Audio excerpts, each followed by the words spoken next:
Los casos de violencia familiar que tienen que ver con las acciones o los actos o las omisiones que agreden a una mujer o a los integrantes del grupo familiar tiene que ver con la competencia de varios entes, órganos e instituciones a nivel nacional.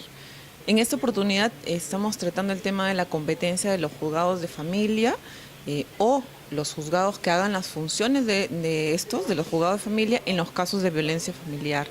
¿Por qué razón o qué es lo que nos llama en particular la atención de esta competencia? En efecto, todas las denuncias que llegan o por la comisaría o por el propio juzgado son conocidas por el juzgado de familia, es su competencia. La norma establece que son los que conocen no solamente para tramitarlo, sino además también conocen para poder dictar las medidas de protección necesarias, que en ese momento sean las que justamente preserven la seguridad física, psicológica y demás intereses de los agraviados o del agraviado.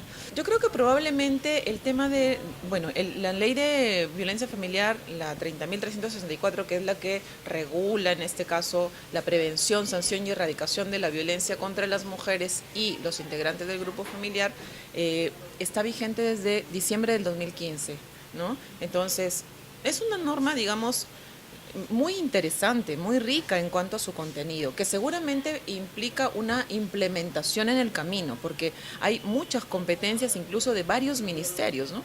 Varios ministerios, el Ministerio de Salud, el Ministerio de Educación, el Ministerio de Justicia, el Ministerio Público, el Poder Judicial, la Policía Nacional del Perú, etcétera. Entonces, me imagino que en el marco de la implementación, seguro muchas de estas cosas son tal vez novedosas. Eso de pasar los documentos a la Fiscalía Penal nace con esta norma. Anteriormente no, simplemente se veía el tema de violencia familiar por el juzgado de familia, dictaminaba si se había o no violencia familiar y sancionaba, ¿no? Establecía la existencia de violencia, dictaba la medida de protección y entonces la reparación civil. Ahora como que el proceso se ha doblado, ¿no? Entra por el juzgado de familia y pasa a la situación penal de si existe o no delito o falta para seguir el mismo proceso que establece el nuevo Código Penal, procesal penal. Entonces, podría haber una situación de desdoblamiento de dos procesos, pero que deberían ser llevados a la par, para que la víctima, en este caso, no se sienta desprotegida de que esas medidas de protección quedan simplemente encarpetadas en un documento, sino al contrario, ¿no? Que esto se aplica, que se ejerce y que hay alguien que le haga el seguimiento respectivo. ¿A quién le corresponde el seguimiento? Al juzgado de familia o a quien dictó las medidas de protección.